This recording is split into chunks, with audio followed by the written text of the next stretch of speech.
They vanished in 2002. Two hikers from a bluebird morning, swallowed by a storm. Families mourned. The mountain went quiet. The case went cold.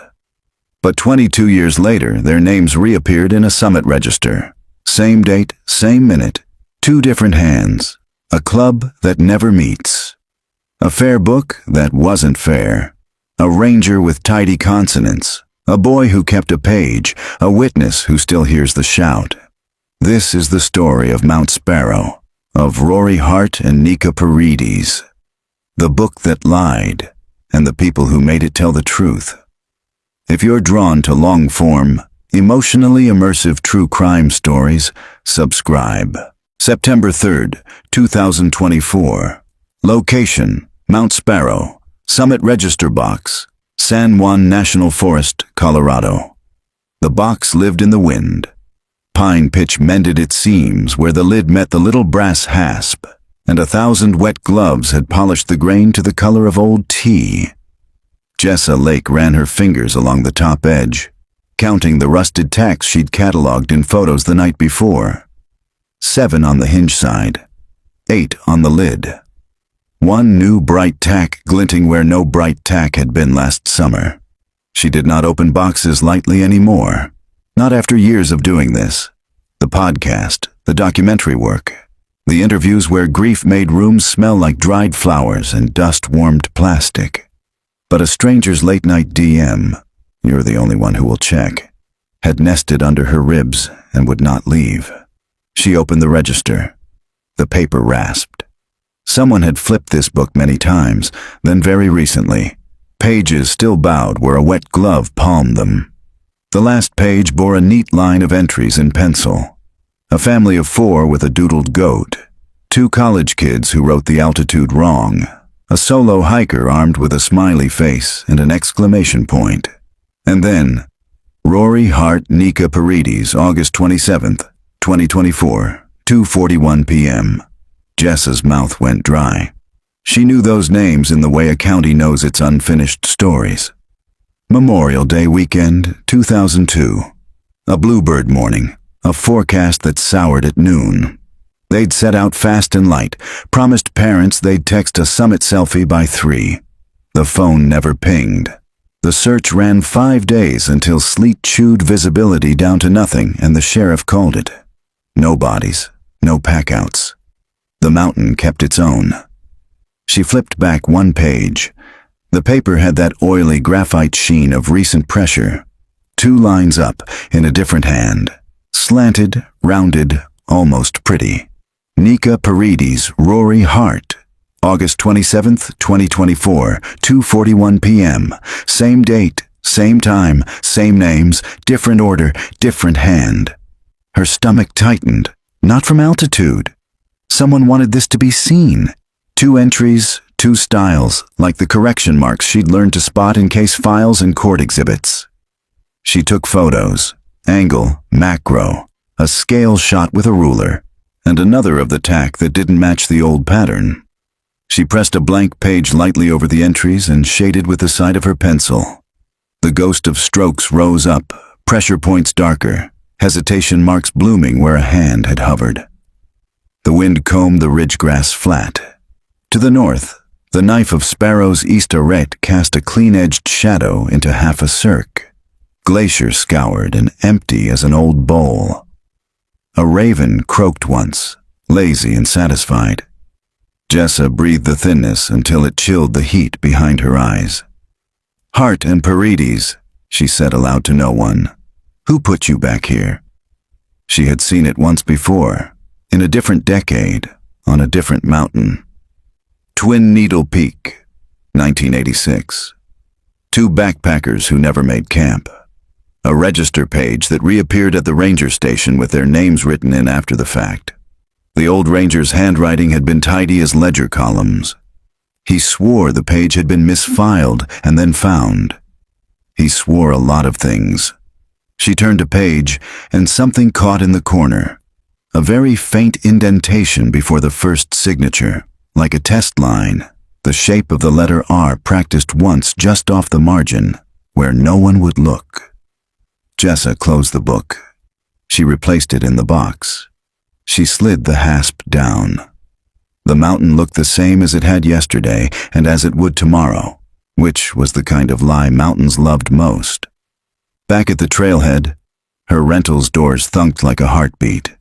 She held her phone in both hands and texted the runner who'd sent the photos, a woman named Mara, whose avatar showed a sunburned grin and tape on both knees. Jessa, photos match. I'm in. Meet me at Miller's Diner at 6. Bring the original shots and tell me exactly how you found them. 3 dots. Then, Mara, I didn't find them. I went up to erase something. I changed my mind. Erase what? Jessa started to ask, then didn't. The question could live for 1 more hour without her. On the road down, aspens spent their light like coins, flash, flash, flash, through the windshield.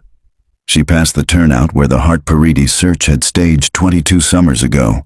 She could still picture the tents, the map spread across the hood of a county truck, the bright coils of rope. Even then, before her podcast and the film crews and the midnight edits, she'd liked the way investigation felt in the body. Head down, hands working, a single question tucked like a hot stone in a pocket. Now the question had 2 signatures, and one of them didn't belong to the mountain. September 3rd, 2024. Evening location. Miller's Diner, Durango, Colorado. Miller's smelled like coffee and floors that had known 1,000 mops. The booths were red vinyl and had formed cracks at the seams, perfect for catching sugar grains and secrets. Jessa always chose the corner that let her watch both the door and the parking lot. A habit, not paranoia. Habits were what you had when paranoia finally ran out of fuel. Mara arrived in a gray hoodie the color of thunderheads. Stringy blonde hair in a messy knot, gait a little stiff. Runner's knees that had made unwise promises to mountains and paid on the installment plan. She slid into the booth and kept a hand on her phone like it might bolt. "You're Jessa Lake," she said, not like a fan, like a person reading a warning label. "I listened to the Glacier Ridge series, twice. Then you know I ask rude questions and I check everything you tell me." "Good." Mara sat back. "Ask. How'd you know the Hart and Paredes names were in the register before you ever reached out?" Mara stared at her spoon the way people did when trying to decide how much of themselves a sentence could carry without tearing. "I saw a post in a private group," she said finally. "People who run 14ers and 13ers. Someone put a photo of the page up in there and asked, what the hell? It got deleted quick. Admin said we don't court drama. I screenshotted it. Who posted?" Handle was Blue Blaze. She rolled her eyes. "Cute." Jessa wrote it down. "And you went up to erase?" "Not their names." Mara's mouth tightened like she'd bitten a lemon seed. "Mine." The waitress poured coffee and slid over pie like a blessing dropped off in passing. Jessa waited. Mara pulled her phone closer. On the lock screen, a summit photo, knees in taped bands, hands on a register box. "Back in July," she said, "I signed a summit book on Eldora Needle. Didn't think anything of it. A week later, I get a DM from a guy asking why I'd forged my partner's name. I didn't. He sends me a photo of the entry, same date, same time, but the second signature is neat, like a librarian's, not like the trash my partner, ex-partner, scribbles. I figured it was a prank, but then Hart and Paredes. Yeah." Mara wiped her palm down her jeans. "I went up to Sparrow because I didn't like that my name was in a book next to something fake. I thought, if they forged mine, maybe they'd forge theirs too. I was going to pull the page, rip it out, throw it to the wind. And when I got there, I couldn't." Her voice dried. "The mountain is not a filing cabinet. You don't just—" She cut herself off. "So I took photos and left it. That's when I messaged you." "Who knew you were going up?" "No one. I told work I had a dentist appointment." "I don't have dental." Jessa smiled without warmth. Everyone who lies for a hike uses medical. Classic Mara tried to smile back, failed. Do you think this is one person? The forging, the double writing? I think someone with access and a conscience that has learned to step lightly is doing something they call correcting, Jessa said. And I've seen it before. She told Mara about Twin Needle, about the tidy ranger with ledger handwriting and a mind that turned facts like screws until they fit the hole. Hal Benton. She'd interviewed him once, on his porch in Pagosa Springs, when his lungs were already losing the climb.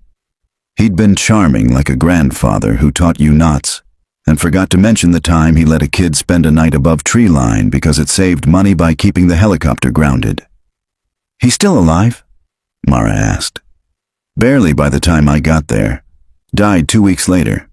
The last thing he said about the registers was, "The books are bones." He didn't mean it poetically. What did he mean? That every mountain keeps a skeleton, but the paper ones can be rearranged. Mara shivered like the AC had found her spine. So what do we do? We start with chain of custody, Jessa said. Who brings books down? Who stores them? Who has keys for the summit boxes? Who replaces tacks and uses a new tack that doesn't match old ones? She slid her phone across. Photos of the hinge seam, the bright tack. New hardware means new habit. Someone was up there recently who doesn't know this box's history. Mara's gaze sharpened. Blue Blaze. Or someone older who changed tools. Jessa paid, left too much cash, and walked Mara out. The parking lot hummed with the low quiet of small towns after dinner, when the light is a slow pour, and the only loud things are kids on bikes and memories with engines.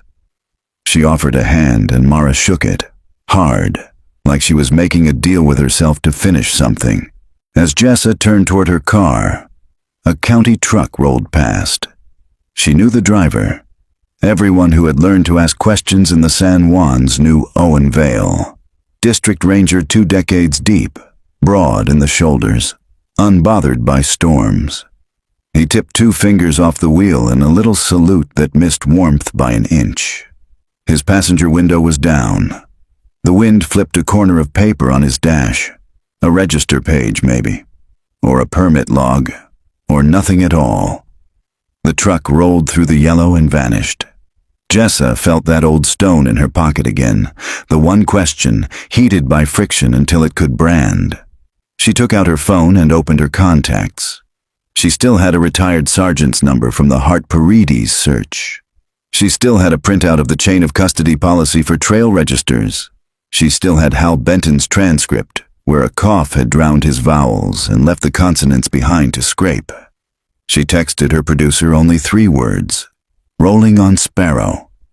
Back in her motel, she cleared the table and pinned the photos with painter's tape, the hinge, the tack, the 2 sets of names. She drew lines between them with thread. It looked like a small, clean web. They always did at the beginning. She let the recorder roll while she wrote her notes in longhand. It made better audio than you'd think. The rasp of pen on paper, a kind of small, honest weather. First theory, she said, we're dealing with a register cleaner. Someone who believes time should be fixed so families can rest. Second theory, someone covering a liability window. Third theory, a ritual, a way to live with guilt. Her phone buzzed. Unknown number. She let it go to voicemail. A voice she knew came through anyway. Vale. No hello. Just, don't take books off mountains, Miss Lake. The mountain hates that. He hung up. She hadn't said a word about taking anything. She stared at the phone until the last heat drained from her coffee and left it the color of old bronze. The recorder caught her whisper, whether she meant to say it or not. Who told you I was up there? May 25th to 31st, 2002. Location, San Juan County Search Base. The first volunteers remembered the taste of the storm more than its sound. Sleet has a metallic aftertaste, like a penny sucked too long behind your teeth. It laid that taste on the back of tongues and inside the folds of scarves. You could identify who had worked the Reappeared search years later at the grocery store in midsummer because they were the ones who shivered when the ice machine dumped. Jessa had copies of the original callouts. The faxed flyer with a grainy photo of two faces that could have been any two faces. Rory Hart, 27, a carpenter with forearms like worn rope, grin easy, eyes squinting against light. Nika Paredes, 25, grad student in ecology, hair braided tight under a ball cap, mouth arrowed toward laughter. Last seen May 26, 2002, at 6:12 a.m. Trailhead camera, white Subaru, plate 2, KP917. Planned route, standard sparrow ascent via lake in East Irete. Forecast then, clear until noon, possible convective build after. They had left a voicemail with Nika's mother at 2:14 p.m. We'll send the photo in a sec. Wind. Laughter under wind. A scrape of what might have been a pencil against wood. The phone never sent again. At 4:06 p.m., the ridge took weather like a wall catching a fist. By sunset, the air had teeth. Owen Vale had been younger then, not yet district ranger, just a man who could carry 30 extra pounds uphill without turning red. In the photos Jessa scanned on her bed, he looked like the cover of an old LL Bean catalog that someone had rolled and re-rolled in a pack lid. Creased, scuffed, uncomplicated. He stands behind a woman who has a map on a hood, finger on contour lines. He points once, not dramatically. The camera catches him at the end of a sentence. The search went in hard, then slogged slow. 3 dog teams caught nothing but 1,000 ghosts of old Boots and Marmot. Helicopter grounded day 3. On day 4, a team on the East Irete found a mitten with a braided cord like the one in Nika's photo. The cord had torn fibers at the edge where it had snagged. It lay in a scrape on sandstone, a scuff pattern heading up, then doubling, then vanishing. Double prints were a common kindness. Mountains played upon investigators. Wind makes dancers out of tracks. Bass kept formal notes and informal lore. The formal notes were clean and full of nouns. The lore said what the paper could not, that on day 5 someone, no one, would sign whose. Saw a figure high on the arete at last light. Could have been a shadow. Could have been a boulder loosening. Could have been a person standing still to be seen and failing. At 8:32 p.m. on day 5, the sheriff ended ground search. Families gathered in a room that smelled like coffee and wet wool. The Hart family's pastor spoke about green pastures in a place where there were none. Nika's mother kept her hands in the belly of her sweater as if keeping a bird warm enough to live. A ranger with ledger handwriting noted, "Case suspended pending new evidence." Register policy in 2002 lived in a binder whose tabs had been replaced too many times. Summit books were to remain in place until full. When full, volunteer stewards, club-affiliated or ranger-designated, packed them down in a zip bag to be logged, then filed at the district office. No chain of custody beyond a sign-in sheet in a wooden drawer. If a book tore, it was replaced. If a page blew, it became airborne history. 3 months after the search, a hiker turned in a Ziploc with loose pages to the front desk at the ranger station. The top page showed a date, May 26, 2002. There, near the bottom, 2 names in pencil with the pressure of adrenaline, R. Hart and N. Paredes, 2:14. Owen Vale had initialed the intake log in blue ink. Hal Benton's tidy cursive recorded that the page would be filed with the rest. No one could prove where the page had been for 3 months or who had handled it. A year later, the same page appeared in a press packet when a documentary crew asked for B-roll. In that version of the story, the couple summited and died on descent. It made for a clean arc. It drained their last hours of every speculative horror. It also shifted liability. If you reach the summit, the narrative lets you take your own ending. Jessa lay on her motel bed at midnight with a fluorescent light humming like old bees and read the paper like prayer. She marked places where the script diverged from itself, Tiny fissures where the truth breathed. Vale's initials on the intake. Benton's note. The lack of chain of custody for loose pages. The motel heater clicked. Off, on, off, as if thinking. In the morning she sat across from a woman with the same eyes as Nika. Lydia Paredes boiled tea leaves until the kitchen smelled like grass and sun-baked clay, and grief that had learned a chair.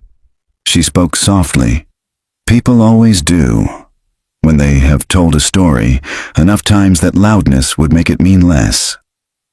She called, Lydia said. You've heard the recording? I have, Jessa said. Wind, laughter. She signed Summit books, Lydia said, then gave a small, apologetic shrug. She liked the ritual. We hiked when she was little. We wrote our names in dry places, and then the rain made them soft. It felt like being erased and remembered at once. Do you believe she reached the summit? Lydia turned the spoon in the small pot as if stirring a lake. I used to need that story to sleep. Then I realized I had made the story to sleep. I don't know what happened to my daughter. I know the mountain knows and will not tell me. If those names are up there again now, years later, someone wants me to sleep again. I don't trust it. Did anyone from the Forest Service or SAR ever talk to you about register pages appearing after the fact? One man. Her mouth flattened. Old. Nice handwriting like a teacher. He said the books get messy. He said sometimes a page wanders downhill on a breeze and a good soul catches it and brings it home. He made me want to make him a sandwich. Then I remembered I was starving. Hal Benton, again. Tidy, fatherly, soothing, leaving the smallest footprint possible while moving the furniture in the dark. Before Jessa left, Lydia pressed something into her hand. A photocopy of Nika's field notebook, lists of alpine plants, small, precise sketches. A note at the bottom margin, time is weather's handwriting. Outside, clouds stacked rosy and innocent over the ridge. Summer's cruelty. On the way back to the trailhead, Jessa pulled off where the search base once stood. The ground remembered the generator scars and the weight of decisions. She got out and stood with her palms on the hood as if it were a pulpit. There are questions you speak aloud on purpose, to make them visible to whatever answers are out there circling. She said, if you fixed their names, what else did you fix? A truck slowed on the road. The driver lifted a hand. Not Vale. Another ranger, a kid with a beard like moss. He smiled like a person in a uniform who still believes jobs are shapes that fit bodies. You Jessa Lake, he called. My aunt says your show saved a kid once. No show has ever saved a kid, she said. People do. What's your name? Eddie. He pointed his chin toward the ridge.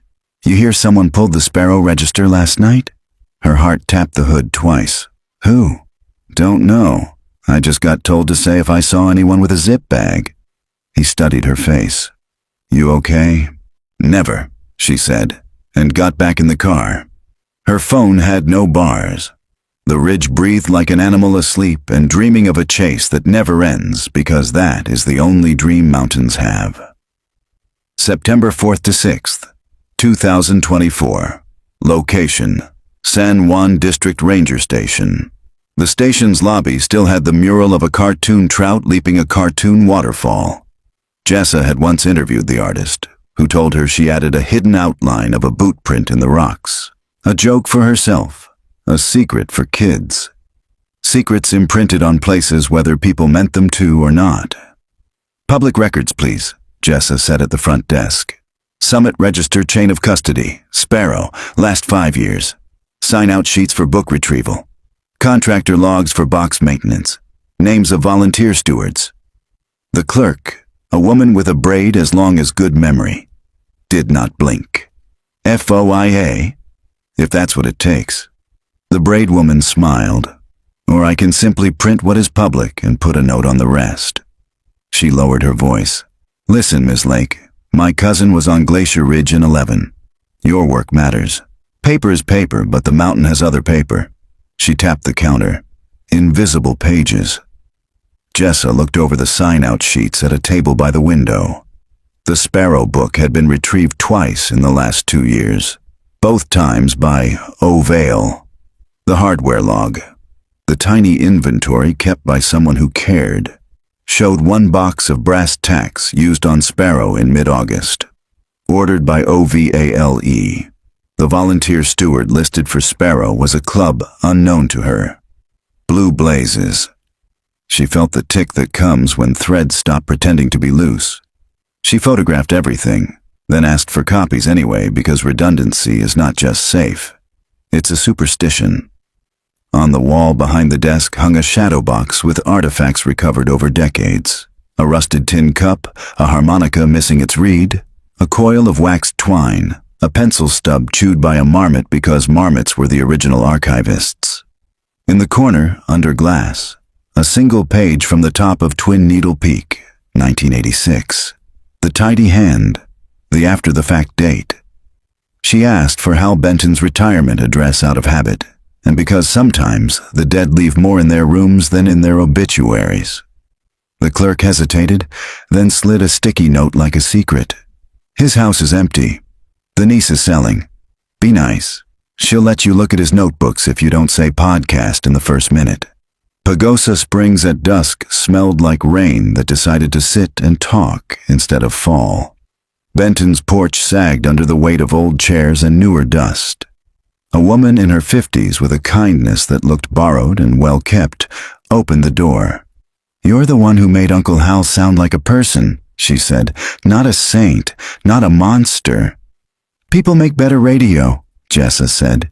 They sat on the porch, the way you sit when you want to be able to get up fast if the past stands up too. The niece brought out a milk crate of notebooks, field logs, incident reports, little wire-bound pads full of found phrases. Hal wrote like a man who believed in thin lines holding thick things. In a 1986 log, TN Peak, register torn, recovered by Club, filed by HB. A penciled margin note added later, smaller, like a voice leaning in. Bones are to be set. In a 1998 notebook, a list headed corrections. Wrong day, right names, TN. Wrong order, right day, Eldora. Initials only, fill later. Add time for weather, add time for weather. What a beautiful, cruel thought. Was he a bad man? The niece asked finally, the question people ask when they want to know if love must be returned to the store. He was a man who made a task out of silence, Jessa said, hearing the recorder in her own voice. He believed correcting the page could correct the story that hurt the living. He thought clean stories spare pain. She looked at the ridgeline, black lace against a sky gone bruise purple. He forgot that pain is also a form of truth. Back at Sparrow 2 mornings later, fog braided the ravine and laid itself across the ridge like a worn scarf. Jessa climbed before the day warmed because frost tells more than mud, and she needed to see where boots had been. At the last switchbacks, she stopped where the trail narrowed and looked down. A faint scuff on a quartz pebble, a slide mark where someone's pole had bitten, and very lightly, at shin height, a crease in willow branches where someone, had passed recently. At the top, the box's hasp wore a thin new scratch as if a key had argued with it. Inside, a clean book, only 3 pages marked since placement. The hardware was new brass. 1 tack shone brighter, set with a sideways slant different from the rest. Jessa photographed, unscrewed the box from its crossbeam with a driver she'd brought and permission she did not have, slid a thin mirror behind, and found what she had come to find, the imprint of a page torn and replaced. Tiny graphite shadows in the wood grain where a hard hand had pressed. "You don't have to take it down," someone said behind her. Jessa turned. Owen Vale stood 10 feet away, hat in hand, the morning light cutting his face into honest planes. He had climbed quietly. He had always moved like a man whose bones matched the slope. "Then stop replacing books without logging it," she said. He nodded in a way that acknowledged both truth and the impossibility of living with it. "Walk?" They moved along the ridge where the wind kept words short. He pointed out across the basin. I've pulled 4 people out of that bowl. I've zipped 2. The mountain is not a thing you beat. It's a thing you learn to ask. And what do you ask it when you write names that aren't yours? His jaw worked like a man chewing something too tough. Benton taught me what to do with noise, he said. The papers don't want maybes. Families don't want maybes. We set bones. Bones break again if you set them wrong. He stopped. Do you think I killed them? I think you killed a story that might have led to who did, she said. One thing I know about patterns.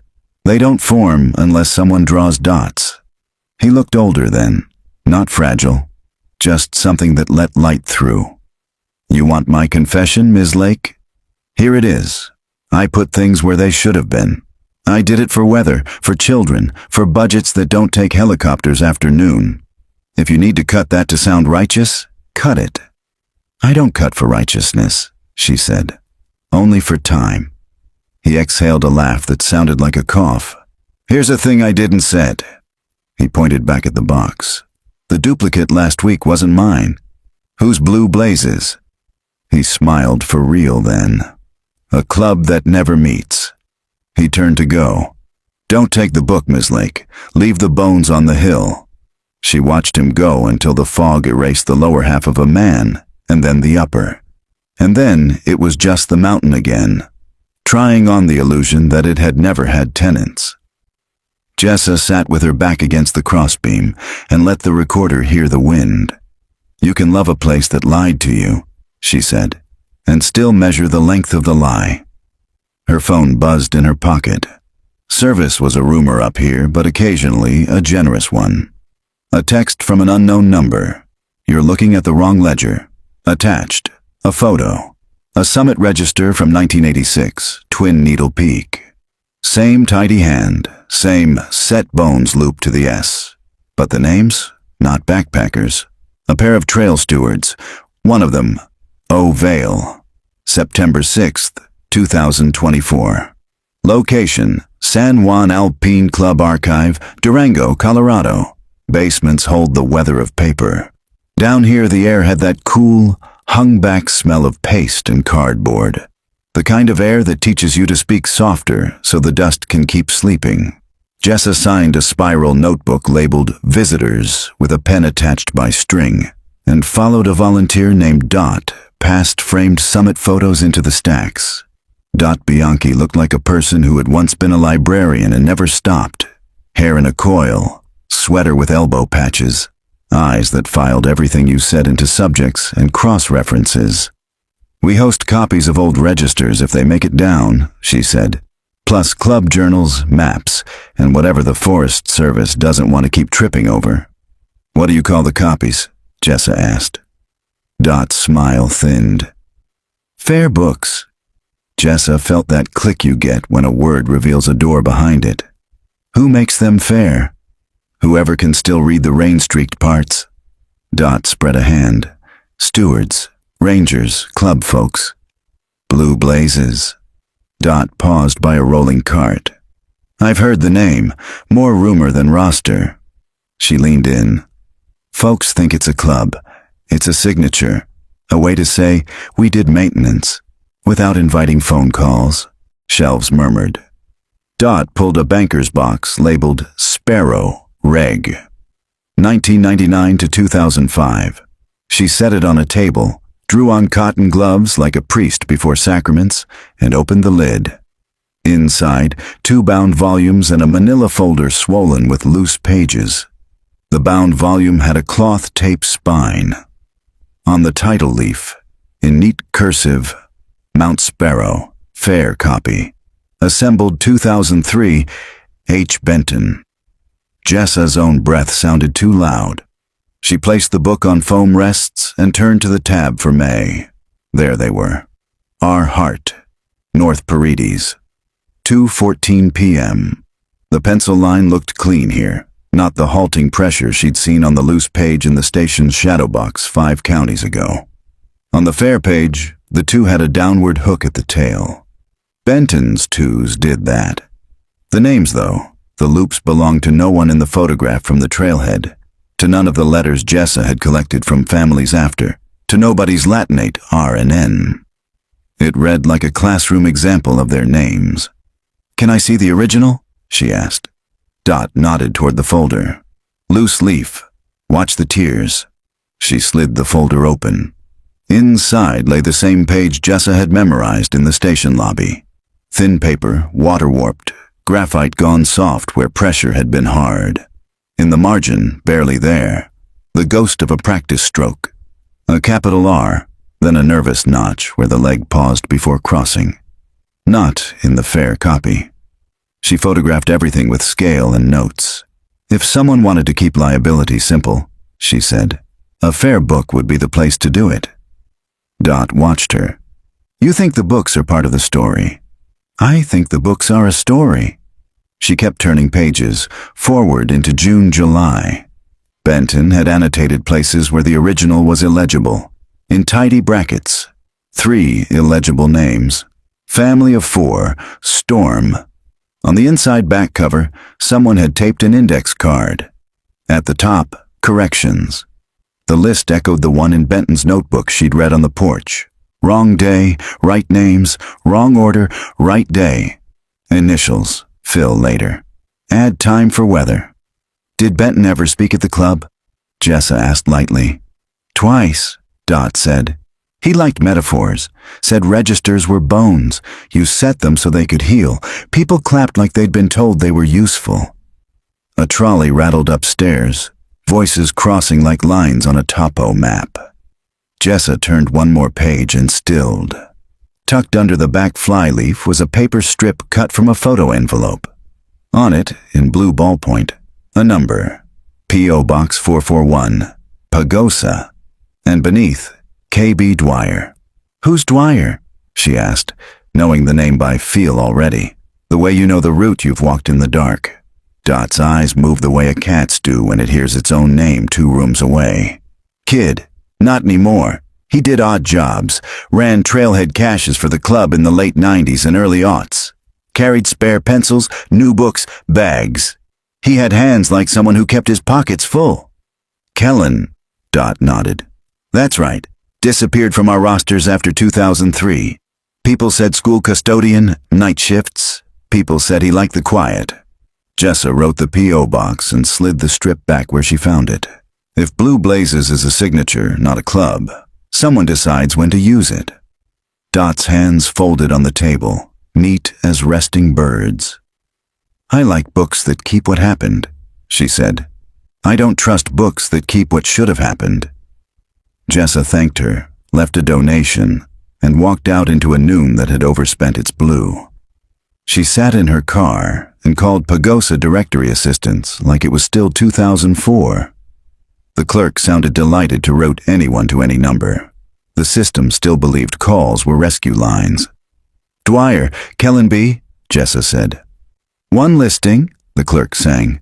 "Mailbox on Main. No physical." Jessa changed course. On the way, she stopped at the post office and rented her own box. Habit, not paranoia. Habits were the boxes where future paranoia slept. When she asked about 441, the clerk shrugged and pointed down a row. Jessa slid her card into the general delivery slot and waited. The woman returned with a canvas tote full of mail. "He hasn't picked up in a bit," she said. "Do you know him?" "I know his handwriting," Jessa said. "And that might be enough." She copied return addresses. One leaped. Vale Timber and Trail. P.O. Box 19. Another, San Juan Alpine Club. A third, handwriting only, no return. Thin, careful loops. She put the tote back. Outside, thunder muttered a county away. The road to Sparrow went pale where lightning thought its thoughts. She texted Eddie, the beard like moss. "Who has keys to the Sparrow box besides you and Vale?" He replied faster than an altitude breath. "Old sets exist. Tried to collect them. Benton had extras. Some stewards never returned." She stood by her car a minute longer and let the sky cool her scalp. "You're looking at the wrong ledger," the text had said. In the basement, she had found a ledger that explained more than one clean story had permitted. The wrong ledger was the fair one. September 6th to 7th, 2024, night to morning. Location: Vale's Garage, County Road 18, Sparrow Trailhead Pullout.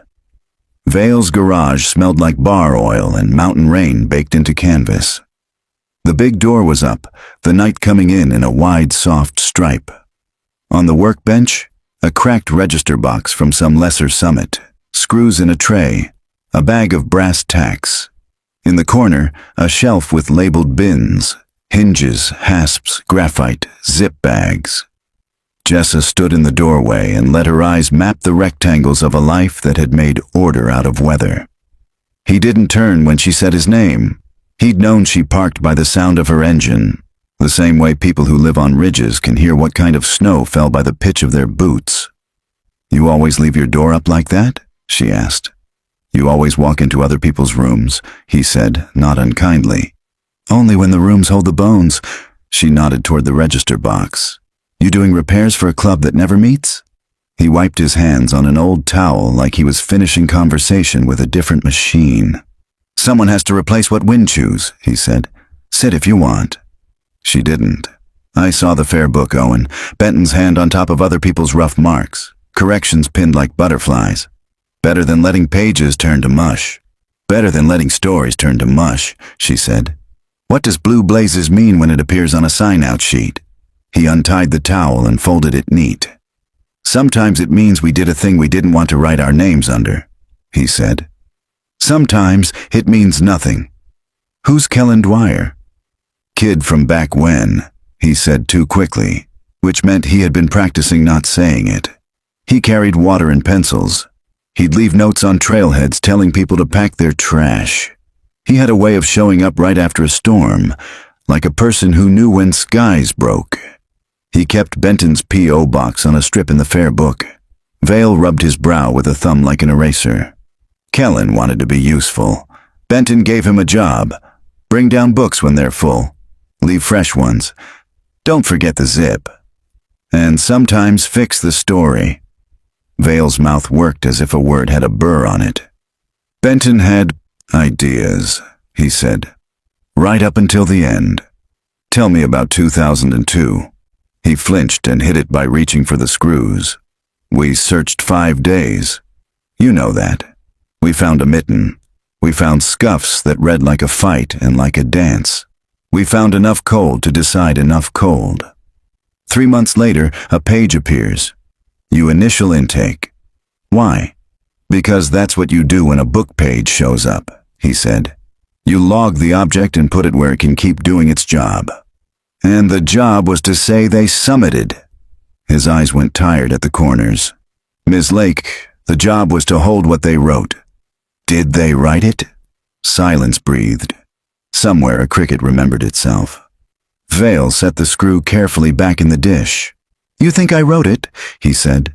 "I think you let it be written," she said. "And I think whoever wrote it needed that page to exist." He looked at her then with a kind of resignation she had seen in parents at morgues and in old rangers who know a frost heave by smell. "You want a villain," he said. "There isn't one. There are people who choose between worse and worse. I kept helicopters from flying in lightning. Benton kept phones from ringing at midnight with maybes. We all set bones and hope they hold." "Who sent the text with the photo of Twin Needle?" She pulled it up. His name in a ledger from 1986. A fair page listing stewards as summiteers. He didn't even look. "Someone who wants you to think the ledger is the story," he said. "It's not. It's a symptom." "Whose symptom?" She turned toward the shelf, the bin labeled graphite. The pencils were cut short, each in a Ziploc, each labeled with a summit code and date. Her chest pulled tight. "You keep the pencils. As evidence," he said, defensive suddenly. "Graphite carries pressure. You can read a hand in the dent." "Benton's hand. If you already know your answer, why ask me?" He picked up the broken box like a shield. "Don't take the book, Ms. Lake." "You keep saying that." She stepped into the night, which makes me wonder what happens the night someone else does. He didn't stop her as she left. In the mirror, she watched him turn back to the workbench, a man rebuilding a small wooden mouth that had told lies and truths in equal, untraceable measures. At dawn, she was at the Sparrow pullout with coffee gone bitter and a coil of rope across the passenger seat, a habit. When a Subaru she recognized eased in. Mara climbed out, cradling something like it was alive and might run. A zip bag with a book inside. The Sparrow Register. Where? Jessa began. Mara's face was pale and raw as a scraped knee. I found a post last night, she said. Blue blaze again. Said the Sparrow bones were too visible and it was time to move them down. There was a map pin. I thought it was bait. I went anyway. It was just there. In a rock hollow below the ridge, under a flat stone. I took it before someone else could. Someone else like me? Someone else like whoever wrote those names last week, Mara said. I didn't want a second fair book before we even know what the first one is. Jessa scanned the lot. A white county truck rolled by and did not stop. She put the bag on her passenger seat and heard her own heart as if it were high altitude again. We need chain of custody, she said. Photos, video. You hand it to me on camera. Then I hand it to the district office and ask to log it with your name. Then I ask to see which hands sign when I am not there. Mara nodded. Game face over fear. And if they won't let you? They like laws. Jessa lifted the bag. I like light. They filmed the handoff quick and clean. When they pulled onto the county road, a truck fell in 2 cars back. Maybe coincidence. In this story, there were fewer and fewer of those. September 7th, 2024. Afternoon night. Location, Pagosa Springs Post Office. The P.O. clerk looked relieved to lighten the tote from box 441. You here for Mr. Dwyer? She asked. He forgets. I keep putting it back. It makes me nervous to have ghosts on the floor. I'm his cousin, Jessa lied, a small lie in service of a bigger truth. I'll deliver. Tell him Joyce says he owes me a Christmas card, the clerk said. He always used to send a postcard, mountains with little blue marks. Blue blazes. The tote was heavy with catalogs and a handful of real letters. Jessa sorted in her car. An invoice from a hardware shop, a typed note on San Juan Alpine Club letterhead requesting return of 3 keys, and a single envelope with no return, addressed in thin, careful loops. The postmark was yesterday.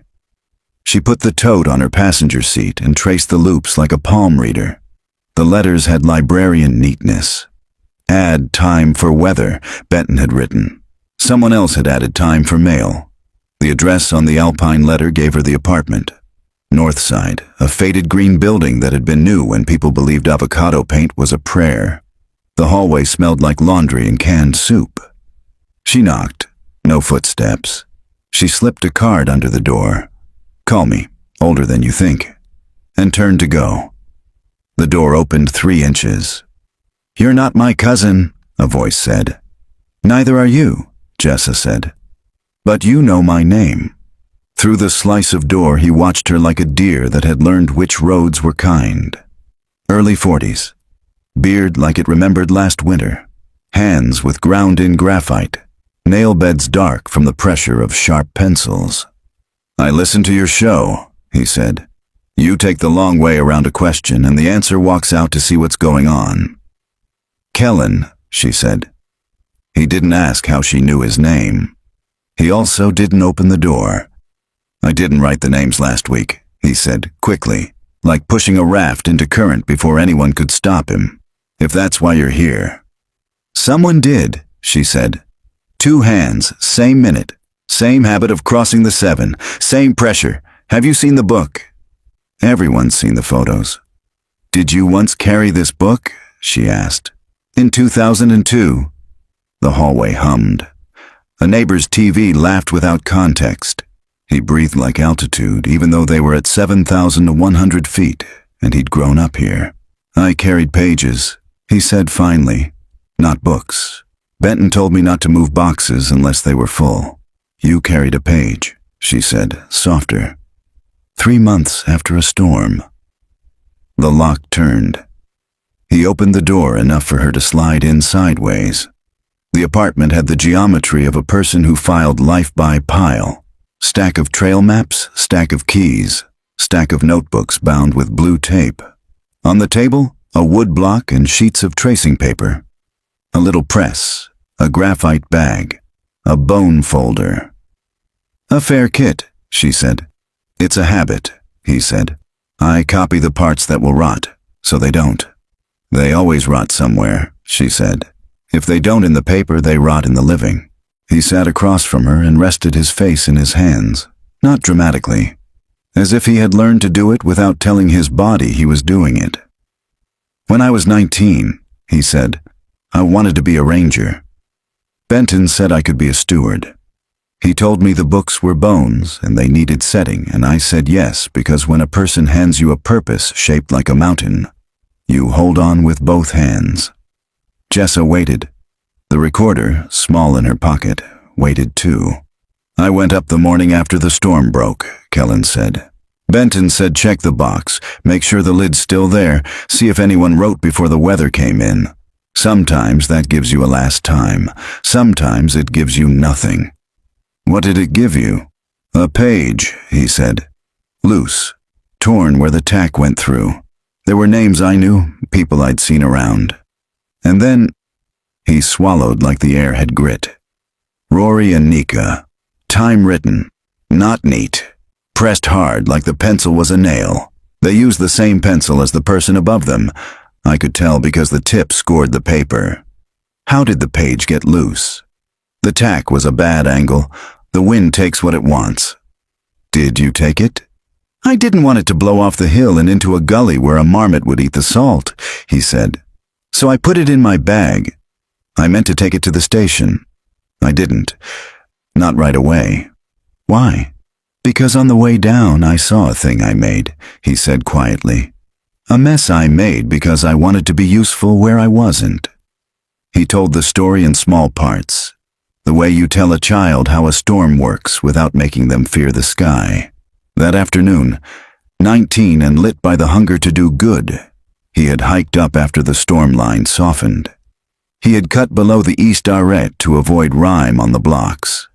In the couloir, he'd knocked a stone he thought was a stone and wasn't. It clattered down in leaps that sounded like laughter until it didn't. A shout rose from below. He ducked back, breath wild, heart in his throat like a fist. He saw them, 2 figures, halfway up, helmets on, moving together with that good rope-tight rhythm. The rock glanced off a ledge and carried a train of smaller stones with it. A petty avalanche of decisions. He saw the woman slip a half step, regain, then lose again. The man braced, rope taut, held. Then the second wave struck. They did what trained people do. They counted, they breathed, they waited. The mountain did what mountains do. It paid attention to nothing but gravity. I left. Kellen said simply, I left before I knew what I'd done, because the part of me that knew what I'd done couldn't live in my body with me. I left and I carried the page like a saint's bone. I took it home and wrapped it in waxed paper and put it behind the cereal, and I didn't sleep for 4 days. Then I called Benton. Jessa did not move. What did he say? He said we could set the bone, Kellen whispered. He said, did you see them sign? I said no. He said, then all you have is a page in your bag and a story you told yourself. He said, bring the page when you can carry it without shaking. I brought it 3 months later and he filed it. He initialed intake. He told me I had done a kindness. To whom? Jessa asked, not unkindly. To the weather, Kellen said. He said the mountain has to be something people can live near. He said if their names say they summited, the living can make sense of the shape of the grief. I wanted a world where that sentence was a mercy. And now? Kellen's hands flattened on the table. Now I get messages with photos of their names written in new hands, and my chest feels like it never learned to be a chest. He said, I didn't write last week, but I think I know who did. Who? Someone who was there, he said. Not at the couloir, at the book. There was a third hiker on Sparrow the morning they went up. He carried a cheap pole and a radio, and he wore blue tape on his knee. He passed them near the lake. He signed above them. I think about his 7 sometimes at night. I think about the way the graphite pressed harder on the downstroke, like he had to prove his own weight. Name. Trail name on his pack was Theo. He wore an RMCC patch. Rocky Mountain something something. He had a voice like gravel, and he said good luck like a man making change. Kellen looked at her. I think he wrote them again last week. Why now? Kellen breathed a shape that wasn't laughter and wasn't crying. Because people who set bones forget that bones take a long time to heal. Sometimes they never do. Sometimes the ache makes you pick at the cast. Jessa stood. I need your permission to record the part where you kept the page, where Benton told you to wait, where you saw the couloir. He nodded, eyes gone flat with that strange relief confession gives the body. I kept a copy, he said, and slid open a drawer. Inside lay a tracing of the 2002 page. Indentations captured like a fossil rubbing. The practice R, the crank of the 7, the hesitation before the loop of N. He had written at the bottom in his own hand, the one that slanted a little right as if leaning into wind. I meant to help, and I did not. I meant to carry, and I dropped. She photographed the tracing. She put the recorder on the table. She let him say it clean. When she left, the tote from the post office was lighter. She had handed him the letter with the careful loops. He looked at it like a person preparing to pick up a coal. Benton's niece, he said, or Dot, or someone who likes neat endings. And if it's Theo? Kellen shook his head. Theo doesn't write letters, he said. Theo writes on mountains. September 8th to 9th, 2024. Location, Lydia Parides' kitchen. Jessa's motel grief alters kitchens. Lydia's had no clutter, only what was needed. Kettle, 2 cups, a bowl of limes like small suns. On the table lay Nika's field notebook, the photocopy Jessa had returned, and a second, original one Lydia had not yet been willing to show. The paper had the translucence of onion skin. The edges had rounded where a backpack and years had softened them. She wrote something you missed, Lydia said, not unkindly. I missed it too, for 20 years. She turned to a page where a sketch of alpine forget-me-not took up the top left corner. At the bottom, in tiny script, false summits are still truth. They tell you where you are. She sent that voicemail, Lydia said. From just below a place like this, you can hear the water. Sparrow Lake overflow. People say it's wind. It's water. I know the sound. We camped there when she was 10. She fell in and laughed like a god. Jessa's hand lay flat on the paper, not touching. Do you believe she signed the book? I believe she would have, Lydia said. She liked to make marks where she stood, even when that mark would be washed away. Jessa told her about Kellen, sparely. You did not bring a mother more weight than the weight she already wore. She said, a boy carried a page he should have handed in because shame taught him to hide. She said, a man told him stories about mercy because guilt taught him to edit. She did not say rockfall or couloir, or the sound that rocks make when they learn a slope. Lydia's eyes told her she had said enough anyway. Will you tell me, Lydia asked, if you find where she stood last? Yes, Jessa said, even if the answer is lower than you were asked to believe. Lydia held her gaze. Truth is a place you can live, she said. Lies only look like houses. By afternoon, the ridge had shaken off its noon thunderstorms and gone into that long light that treats Talus like scales on some old sleeping thing. Jessa parked at the lake and climbed alone, recorder off. You don't record when you want a place to say something it wouldn't tell a stranger. You let the mountain forget the red light and give you a sentence for free.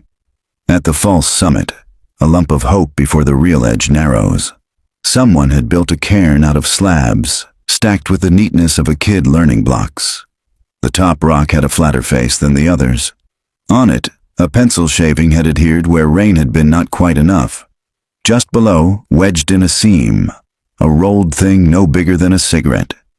Her breath shortened, not altitude. She eased it out with tweezers from her kit. Old habit. The roll was waxy, water-shedding, a film canister strip used like a cartridge for words. She slid it into a bag and kept climbing, hands finding those positive holds climbers love because they look like generosity. At the top, she checked the box. Empty now, her own signature from a week past echoed only in the ledger in her head. The hasp bore a new nick. She photographed it. Wind pushed her a half-inch and let go. Somewhere a raven laughed like rusted hinges. Back at the lake, she sat on a warm boulder and unrolled the strip. Graphite lines revealed themselves like old bruises. The capital R practice. The 7 with a crossbar. 2 names, no year. And a third line, faint, in a different hand, smaller, a direction, not a signature, turn page. Kellen's words rung. Theo writes on mountains. He had written a direction to an invisible reader in 2002 or 2024. 1 turned pages, 1 edited time. The strip had been tucked below the false summit, not the true. False summits are still truth, Nika had written. They tell you where you are. The recorder took her words this time. If you stood here, she said to the lake water. If you signed below and later someone moved your names forward, the mountain knows. It keeps the first place. It keeps the false summits too. The motel smelled like cleaner chasing a smell it could only keep up with. Never beat.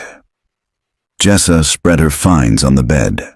The film strip, photos of the hasp nick, Kellen's tracing, Dot's fair book images. She opened her laptop and mapped pressure points as if marking stars. The practice R on the strip matched the ghost on the 2002 page. The crossbar on the 7 matched a signature 4 lines above on that same page. Theo, trail name, which she now zoomed until the pixels surrendered the habit of his hand. Gravel voice. Blue tape on knee. Cheap radio. The kind of man who leaves a breadcrumb because he thinks he's the only one who can find his way back. Her phone lit. A message from an RMCC forum handle she DM'd 2 days ago. A fossil of a website used by old-school hikers who liked arguments about root beta and purity. T-Protum. Saw your inquiry. Theo here, don't like journalists, but I like lies less. Don't call, meet, tomorrow, 6:30 a.m., Sparrow Lake Spillway. Bring the book if you stole it. She stared at the words until the letters blurred. She answered, I didn't steal it. I logged it. I'll bring the photos. He read. He didn't reply. She lay back and listened to the heater click and the highway breathe and the memory of sleet in her mouth. You don't sleep well when the story stands up and asks to meet at dawn. You boil water and lay out layers. You pack rope you won't need because you'll feel braver for having it. At 6:05, she was parked.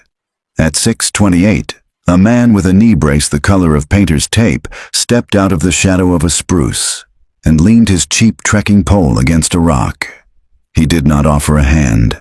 He looked at her chest for a press pass and found none. He looked at her eyes for the thing that says a person will use your words, and he found that too and did not look away. Lake, he said, as if naming a feature on a map.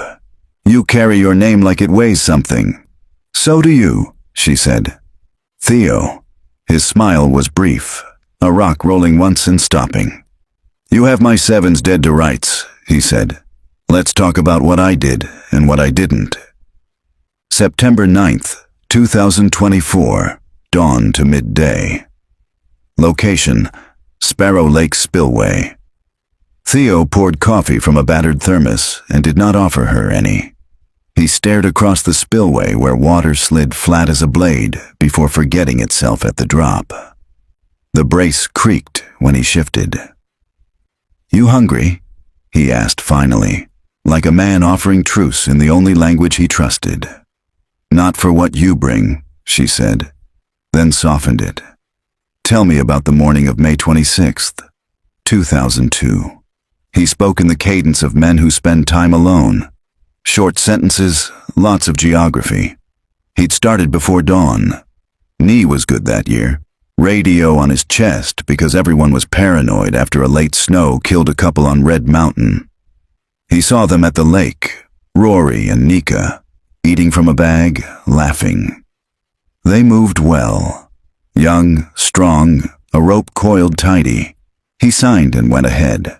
I don't like crowds on ridges, he said. I figured I'd see them up top. I figured we'd trade photos. I figured wrong. Where did you sign? Jessa asked. Box was up top then, not side-mounted, Theo said. Old design. Lid always wanted to leave. I signed before clouds built. Weather had that metallic smell like coins in a mouth. I wrote my name. I wrote the time. I crossed my 7 like I always do because it keeps me honest. He glanced at her, a challenge. You like that word? I like that you think it can be written onto numbers, she said. He almost smiled. They came up later. I saw them on the arete, 6 minutes out. I moved to let them pass at the last block because you don't bottleneck where it narrows. She, Nika, touched the box with her glove like a hello to a dog. He pulled the lid. I looked away because I don't like to watch people write private things even when it's public. They took a minute. They wrote. They were neat. Are you sure? He shrugged. Neat enough for the wind in a glove. His jaw worked. People say they never signed. People say I wrote them in later. I did not. Did you write them last week? He picked up a pebble and rolled it across his palm. I wrote them last week because somebody else wrote them last week first, he said. And there it was. The twist the mountain had known and not told anyone. 2 duplicate entries were not one forger performing twice. 2 hands argued on paper. I saw the photo on the forum, he went on. Blue Blaze posted. I knew that hand. It was a fair book hand. Benton taught men like that to make things look like other things. So I went up and wrote what I saw that day because I don't like the feeling of someone taking my day and polishing it until it's theirs. Why call me now? She asked. He chewed the question with his molars like jerky. Because you move slow. Because you don't make heroes you haven't tested. Because the fair book is a sickness. What else did you see on the ridge? He stared at the north wall. I heard rock. Not big, not small. A sound like someone named it and a lot of other rocks followed the name, he said. I didn't see it. Weather ate visibility in one gulp, but I heard a shout that still lives in the place where night starts. Did you report it? He turned his head slowly. To who? A radio that makes some other man freak out and call a chopper into lightning? I got off the ridge, Miss Lake. I got to the trees. Then I called in that I was safe and saw no bodies, and I went home and I slept with my shoes on. Blue tape on the knee, she said. He snorted. You like details that make the math work. Was Kellen on the mountain the next day? At 19, a kid like that is everywhere, Theo said. He carried pencils like a priest carries oil. They walked to the east arete approach because words sometimes sit better when feet move. At the last safe ledge he stopped and pointed. The couloir lay to the right, like a throat. A fresh scar, only faintly green even after 2 decades, told of a slide path that had begun under a clumsy foot or a deceitful stone. That's where the mountain learned a new groove, he said. You can tell because the lickin' hasn't fully forgiven yet. Did you ever meet Benton? Once, Theo said. Twin needle. He told me my 7s were pretentious. He looked at her then and let the most tired part of himself show. You going to put me on a villain wall? I don't build those, she said. I build maps. You build stories, he said. But there was no accusation in it. Do me a kindness. Put the rockfall where it belongs. Don't put it on me if you can help it. I can help it by finding the boy who knocked it, she said. I found him. Theo's eyes went old. Is he in a jail that looks like his body? Yes, she said. And in an apartment that smells like graphite. Theo nodded once. Then you know, he said. Put Benton where he belongs too. In the place where people do the wrong kindness for the right reasons and teach other people to do it again. By 10, she was at the ranger station asking to log a chain of custody note for the Sparrow book with Mara's name on paper like a small prayer flag. Eddie, beard mossy, looked both terrified and thrilled.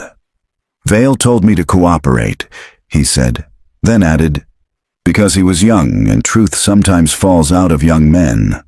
He also told me not to like it. In the records room, she asked for the key log.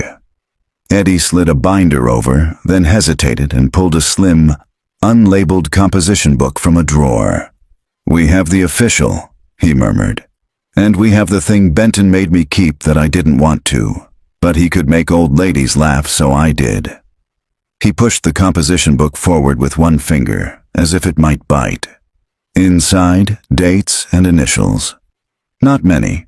Blue blazes as a line item, a placekeeper for men who did not wish to be ordered by letters. At the bottom of the last page, a recent entry in a careful schoolteacher hand, BB-9/2- fair pull. Who writes schoolteacher? Jessa asked. Eddie's mouth twitched toward a wince. Dot logs for the club when we're lazy, he said.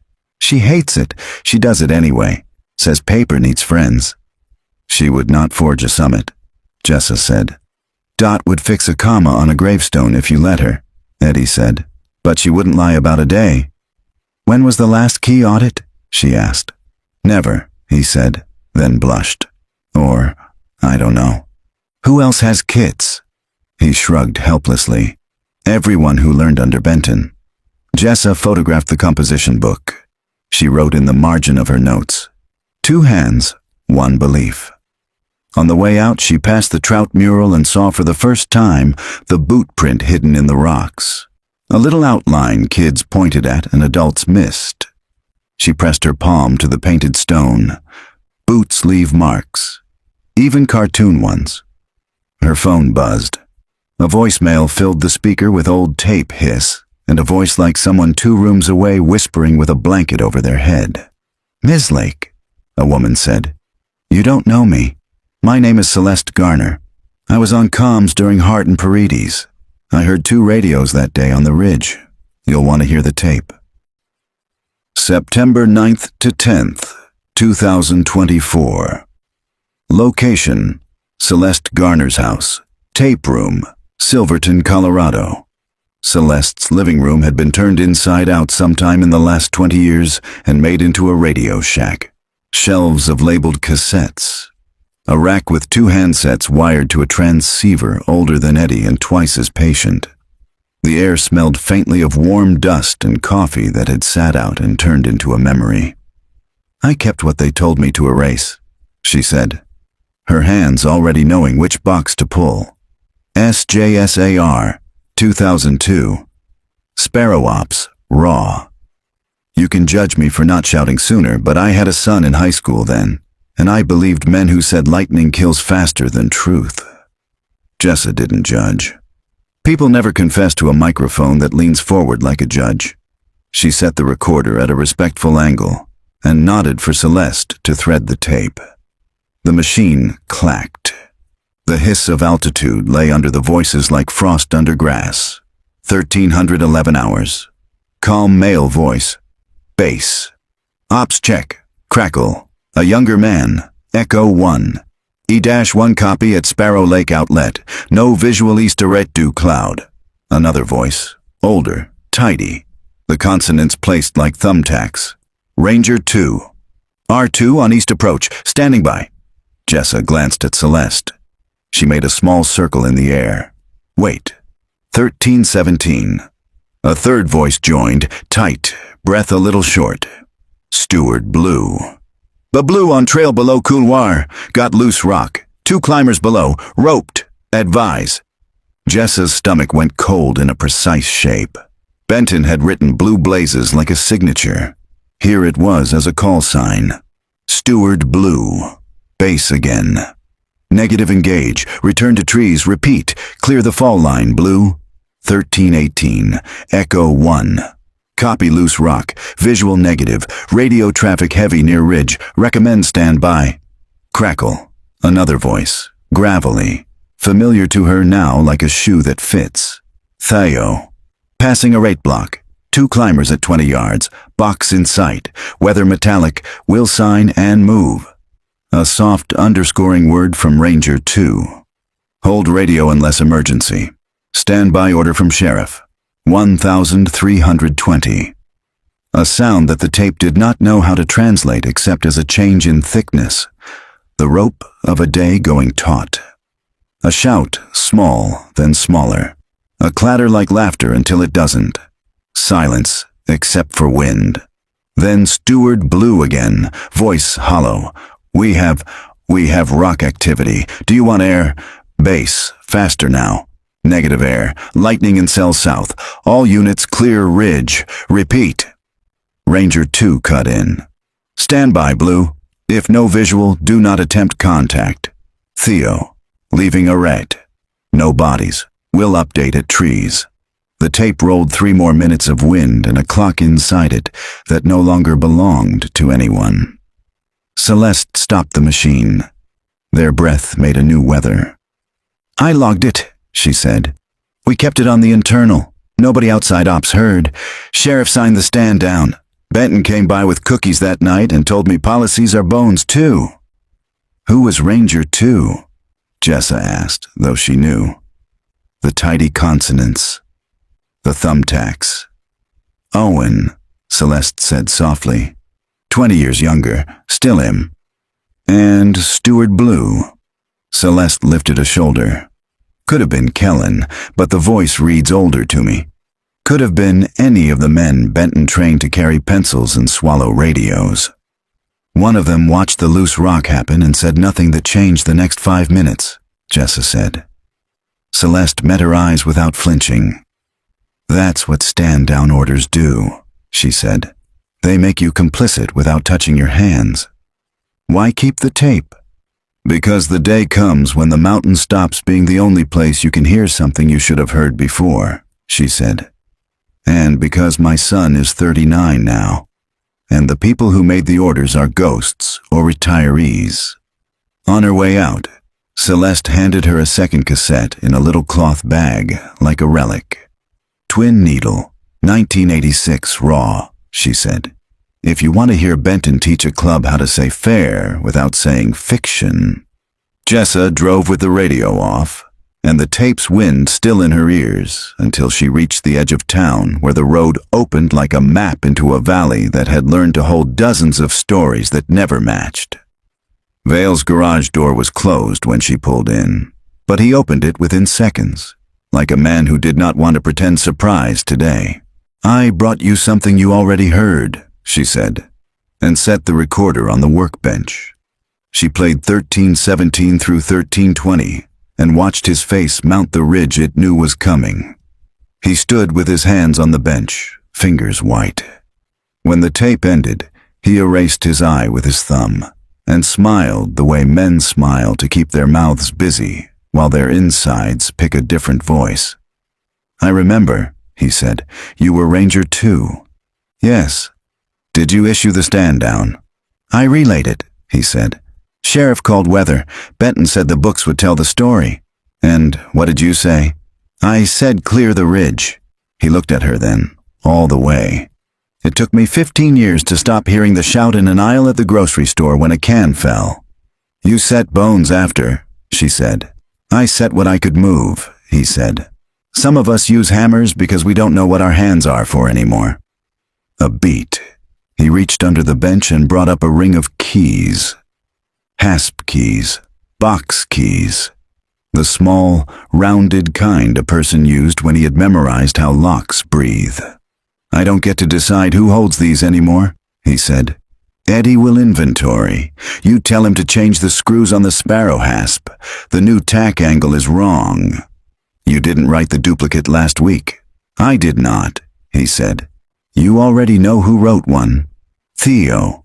And the other, he said, almost with tenderness, as if naming a flaw in a friend, was a person who still believes Benton's mercy was mercy.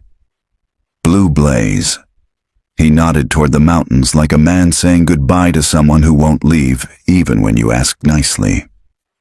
"The books are not the bones," he said. "It took me too long to learn that." It took a day to persuade the district office that a key audit would be framed as a state of the forest housekeeping rather than an indictment. It took an hour for Dot to show up with a legal pad and a look that promised she would punish commas that dared step out of line. It took 3 signatures and the thin smile of a county attorney for Eddie to open the cabinet that held the official set, and beside it, a cigar box that held whatever lived between official and useful. Jessa filmed each key laid flat under a ruler, each number circled, each gap noted. Eddie's forehead shone. "I can't fix yesterday," he said. "I can log tomorrow." At midnight, back at the motel, Jessa pressed play on the second cassette. Benton's voice filled the small room with a grandfather's patience and a mason's confident hands. "We keep fair books," he told a room of men who wanted to be useful, "because weather isn't literate and grief likes its verbs in the past tense." Jessa turned the volume down until his logic thinned and the tape hissed like sleet. She wrote in her notebook, "Policy is not penance." Then she drew 3 names: Rory, Nika, Blue. She drew 2 arrows backward from 2002 to 1986. She wrote 1317 to 1320 beside them, the minutes that had become an organ that everyone's body carried. She slept a little and saw a false summit hovering just below the first light. September 11th to 12th, 2024 occasion, Alpine Club Reading Room. The Alpine Club Reading Room hosted a peculiar sort of penance that looked like volunteerism. Dot had made a space at a table with a sign that read, "Register Audit. Public Welcome." A handful of older hikers came, most with stories about pages they'd salvaged in storms and sandwiches they'd shared with strangers who became lost 5 minutes later. A woman in a faded trail marathon shirt watched from the stacks with arms crossed like a gate. When Jessa approached, she unfolded a paper. "I'm not brave," the woman said, "but I'm tired. Blue Blaze posted from this building last week." Dot snapped her eyes up. "Excuse me?" The woman slid over a print. A forum admin had emailed her after Jessa's inquiry, noting an IP block traced to the club's guest Wi-Fi. Timestamp, 2 hours before Mara went up to find the register tucked under a rock. The post, bones too visible. Moving down tonight. Keep faith, keep fair. A map pin. Dot's cheeks went the color of high-altitude sunburn. "The guest Wi-Fi is open," she said slowly, like learning you live with a door you never noticed. "We had a community board meeting that night. 14 people could have used it from the parking lot." "Did you?" Dot stiffened. "I would rather eat a page than lie to it," she said. "I logged BB Fair Pull because Eddie didn't have a box for someone replaced wet paper with dry, and I'm going to label it so a future librarian doesn't swear." She signaled for Jessa to follow and walked into the little back office smelling of toner and old laminate. From a drawer, she produced a small zip bag. Inside lay a sheet of paper with careful schoolteacher loops. A sign-out for a register copy done September 2nd, reason scan before mold, initials DB. "My sin is wanting to read things before they rot," she said. "My sin is punctuation." "Blue Blaze used your place to post a meet," Jessa said. "They have a sense of theater and a poor sense of who has security cameras." Dot blinked.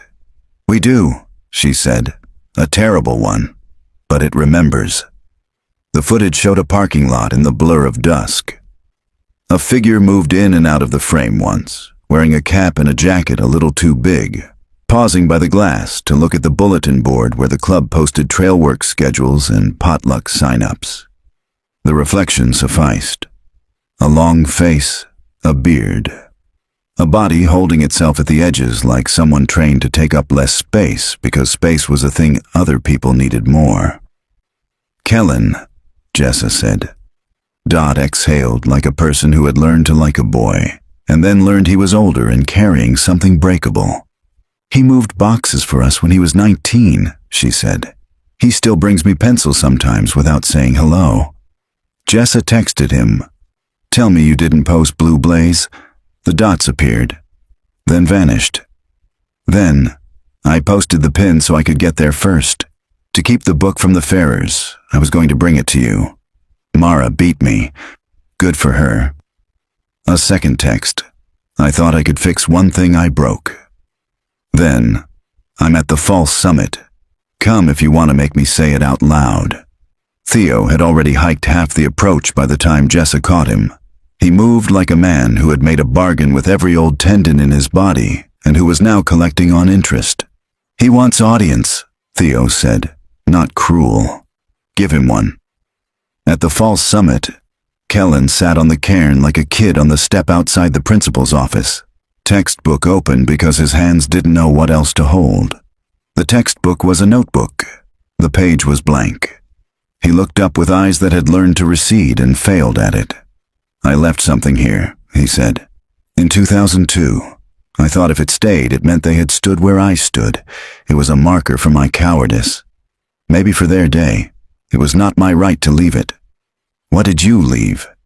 He reached into the crack where Jessa had found the film strip and pulled out a tin no bigger than a matchbox. Inside, a glossy square folded twice. He unfolded it with a care that looked like prayer. A Polaroid of the false summit, the first block of the arete. Nika's face turned 3/4, laughing at something out of frame, an index finger up like a conductor cueing the next measure. Rory's hand on the box's crossbeam. The pencil in his fist had no glove, the kind of detail you only notice when you are reaching for absolution. Timestamp on the film, Theo asked, all gravel, no softness. Kellen flipped the square. The chemical numerals were faint. 1406. They were here then, he said, voice thin. Not a 214 up top. He looked at Jessa. I wanted that to exist somewhere outside my head.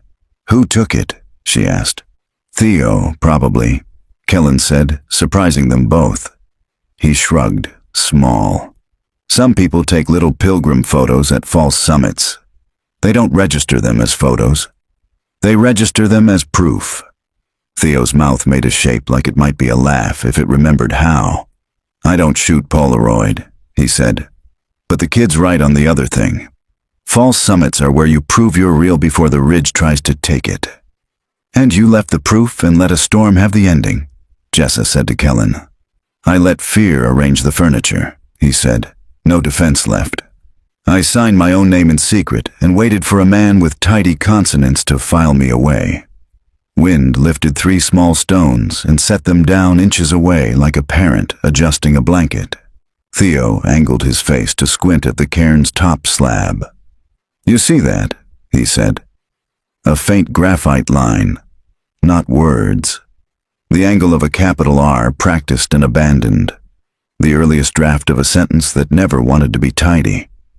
Jessa photographed the Polaroid with the sky as backdrop, her hand steadied against her knee. She recorded Kellen saying the time aloud.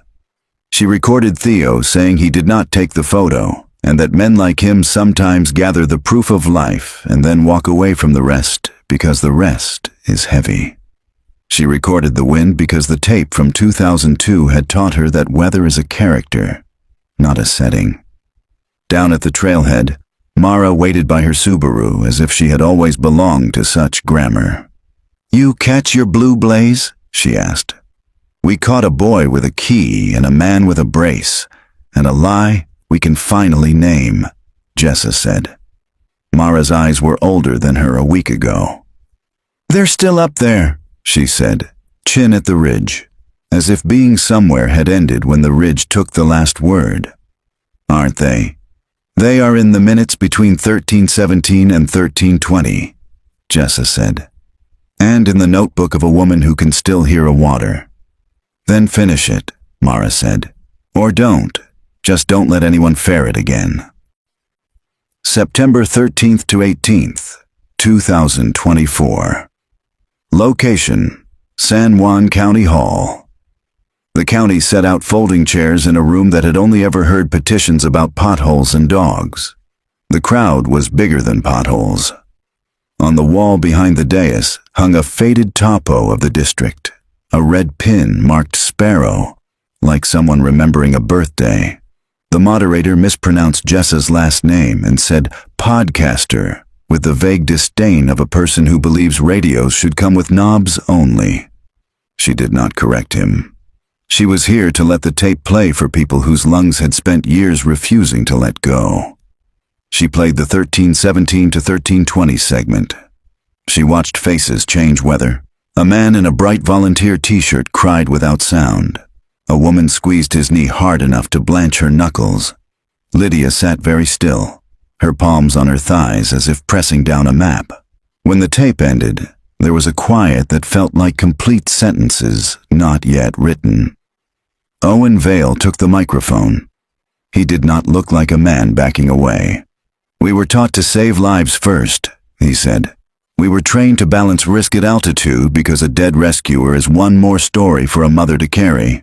I relayed a stand down. I also let a practice grow that said pages could fix what we could not. That practice is over." Dot stood. "The club will no longer make fair books," she said, as if announcing she would no longer move commas without consent. "We will preserve pages as found, annotate with weather notes rather than corrections, and archive books with chain of custody. We will not be the story. We will be the shelf." Eddie, face pale but set, read the inventory of keys he had seized and the boxes he had re-tagged. "Any box without a current tag will be pulled and rehung," he said. "Hardware logs will be public. Volunteers will be named." "What about Blue Blaze?" a man called from the back, voice sharp with the energy that keeps people online at 2 a.m. "Blue Blaze was not a person," Jessa said into her mic. "It was a permission slip. We burned it." A woman in a ranger jacket the color of sage raised her hand. "What about the human part?" she said. "Do we charge the kid whose rock fell? Do we retire a ranger who followed orders? Do we put a blue brace on a hook like a trophy?" Lydia stood before anyone else could speak. "I want truth," she said, voice even. "I do not want blood in exchange for blood. I want a place to put my hands." That place came sooner than anyone expected. A cold front rolled through and brushed the ridge with rain that confident people called cleansing and cautious people called a rehearsal. The next morning, a dog team training along the talus line below the couloir signaled at a clot of alder. A whistle had snarled in the branches. Aluminum, scuffed, engraved with a line of letters worn to suggestions, NP. Jessa walked up with Dot. Dot because librarians know reverence where detectives sometimes forget, and watched Eddie bag the whistle like a dawn egg. Kellen stood 30 yards away, hands in the straps of his pack, as if hands would otherwise leap free and touch things they could not afford to know. Lydia held the evidentiary photograph in Jessa's motel room later. The engraved metal fit into her palm like a thing made with her palm in mind 22 years ago. She breathed in a small, stuttering way, like someone trying to match steps on a staircase in the dark. "She kept it on a braided lanyard," Lydia said. "For bears," she said, "and for attention. She liked to make sound when she needed it." "You don't have to decide what it means," Jessa said. "It means that when the rock fell, she still had breath," Lydia said. "It means the last thing I picture is not a cliff at a distance. It is a whistle snagging an alder because something tore through lower than stories told me." Eddie called it dawn the next day. "We found an anchor scar in the couloir," he said, tired but young. "Old, not a bolt, a chalk. Could have been theirs. Could have been anyone in 2001, 2002, 2003. But it is a place where a rope wanted to be." Jessa wrote, "Place where rope wanted to be." She recorded an episode that cut between minutes and metal and the sound of Lydia putting the whistle down on her kitchen table and letting silence gather around it like a chair. When the episode went live, The comments split like weather cells, but without lightning. Some wanted charges. Some wanted saints. Most wanted the feeling of knowing to stop peeling skin. Kellen wrote her a note with the careful slant of a person trying to learn a new hand. I will be a volunteer who carries only down and never up. I will carry pages and hand them to Dot and Eddie while you photograph my hands so I cannot imagine I am invisible. Theo left a voicemail at 3 a.m. I'll sign my sevens without crossing for a while, he said, almost laughing at himself. Just so no one uses them to make a map. Vale met her by the trout mural and pointed to the boot print hidden in the rocks. It was there the whole time, he said. I never saw it until I stopped looking for the big shape and looked for where a child would point. Children are good at truth, Jessa said. So are mountains, he said, if you let them use the wrong word sometimes. September 21st to 23rd, 2024. Location, Mount Sparrow Summit, District Archive. She went up alone because there are parts of a story that don't like company, and because the air at 13,000 asks questions more politely when you come by yourself. The box was freshly tagged, the hasp reset at a cleaner angle, the brass tacks all of a kind. Inside, a new book, 2 pages of neat entries, a child's scrawl, I saw a goat, a line in block letters. We turned around. Still beautiful. She did not sign, or rather, she signed in her own ledger, the one no one could fare. She laid the matchbox tin back into the cairn crack with the Polaroid folded inside and a note in her square hand. False summits are still truth. If you find this, leave it. It belongs to the place. The ridge thought about weather and decided to let her down dry. In the archive that afternoon, Dot had begun a new shelf, Unfair Books. A small brass plaque explained the policy in 2 sentences children could read. These books live as they were written. Some pages are torn, some are wet, some are wrong. We keep them anyway. Eddie had built a ledger, this time the right one, that logged who touched boxes and when. Vale had retired without ceremony, leaving his ring of keys coiled in a drawer with a note. Leave bones. He visited the station less, and when he did, he stood by the boot print mural and spoke softly to no one in particular, as if saying sorry to a door. Kellen showed up Tuesdays and Thursdays with pencils in clear zip bags. He left them like offerings at a shrine where you no longer believe the god listens, but you still remember how to leave the right shape of gift. He never took a book off a mountain again. He never touched a hasp without a second person watching. When hikers asked what he was doing, he said, I'm helping the pages not blow away. And if they talked, he did not interrupt. He had learned to leave air around other people's sentences. The whistle came back from the lab with an opinion, not a verdict. Letters matched the engraving on a birthday locket in a photo Lydia provided. Metal age consistent with early 2000s outdoor kits. Alder pollen on the cord. Human skin cells too degraded to give comfort. Evidence speaks in probabilities. Grief accepts the grammar. Lydia made tea and set the whistle on a folded dish towel as if it needed rest. Jessa stood at the counter because sitting felt like asking the chair to hold one more thing. They asked me if I wanted a service, Lydia said. I don't know how to hold a service for a whistle. You hold it for a time, Jessa said. 1317 to 1320. Lydia smiled, tired and exact. We are not bones to be set, she said. We are weather, and sometimes we write ourselves on paper. They ate small cookies because hands need tasks when mouths do not. Lydia asked for the Polaroid. Jessa told her where it lived now. Lydia nodded. Good, she said. Let it look out at the sharp place.